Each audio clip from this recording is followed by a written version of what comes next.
Hi viewers, எல்லாத்துக்கும் வணக்கம். நான் இப்போ உங்களுக்கு ருசியாக எப்படி சிக்கன் கோரிங் பண்ணுறதுன்னு நான் சொல்லிக் கொடுக்க போகிறேன் என்னோட மெத்தடில். ஓகே, அதுக்கு தேவையான பொருட்கள் சிக்கன், அப்புறம் நான் அடாபி தப்பம் கோரிங் எடுத்திருக்கேன்.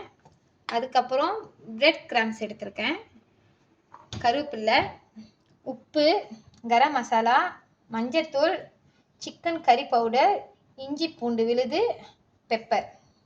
ஓகே, இது நான் சொன்ன மாதிரி அந்த பிரெட் கிராம்ஸ், இது தப்பங்கோரை. தேவைப்பட்டால் நீங்கள் முட்டையும் லீமாவும் ஆட் பண்ணிக்கலாம். ஸோ நான் அது இன்னைக்கு ஆட் பண்ணல. இப்போ நம்ம எப்படி செய்யறதுன்னு பார்க்கலாம். ஸ்டாப் பண்ணி இப்போ நான் எப்படி அதுக்கு என்னென்ன பொருட்கள் போடணும்னு நான் இப்போ உங்களுக்கு காட்டுறேன். முதல்ல உப்பு, கரம் மசாலா, மிளகாய்த்தூள், மஞ்சத்தூள், இஞ்சி பூண்டு விழுது, பெப்பர். எல்லாத்தையுமே நீங்கள் தனித்தனியாக போடணுன்ற அவசியம் இல்லை.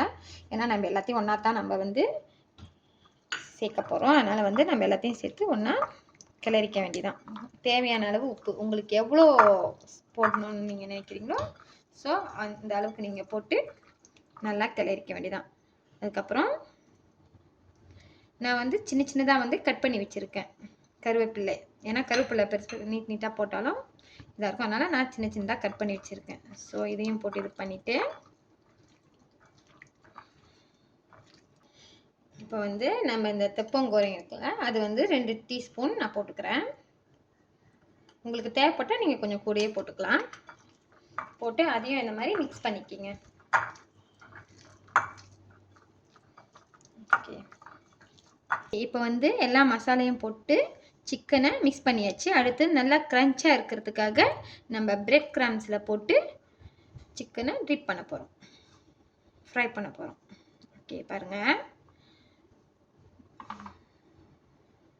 இப்போ அதுக்கான நம்ம தயார் பண்ணிக்கலாம். ஓகே, ஹை வியூவர்ஸ், இப்போ நம்ம எல்லா சிக்கனையும் பிரெட் கிராம்ஸில் போட்டு கோட்டிங் பண்ணியாச்சு. அடுத்தது நம்ம எப்படி ஃப்ரை பண்ணுறதுன்னு நம்ம பார்க்கலாம் வாங்க. அடுப்பை மேலே தவா வச்சுட்டு நம்ம இந்த சிக்கனை ஃப்ரை பண்ணுறதுக்கு தேவையான எண்ணெயை அதில் ஊற்றி ஹீட் பண்ணிக்குவோம். சிக்கன் பொரிக்கிறதுக்கு எண்ணெய் சிக்கனுக்கு மேலே இருக்கணும். அப்போ தான் அது நல்லா ஹீட் ஆகும். அது நல்லா ஃப்ரை பண்ண முடியும்.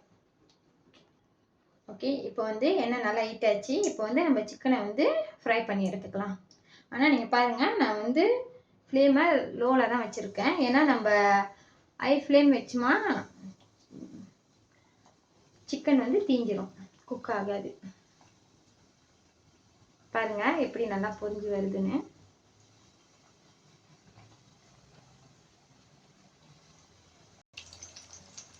பாருங்க, சிக்கன் நம்ம போட்டதுக்கப்புறம் இந்த அளவு தான் பொரியணும். அப்போ தான் எண்ணெய்க்குள்ளே சிக்கன் நல்லா ரீஃப்ரை ஆகும். பாருங்க, நம்ம போட்ட அந்த பிரெட் கிராம்ஸ் எண்ணெயில் திரிஞ்சு வராமல் நல்லா சிக்கனில் அப்சர்வ் ஆயிடுச்சு. இப்போ நம்ம சிக்கனை திருப்பி விட்டுக்கலாம்.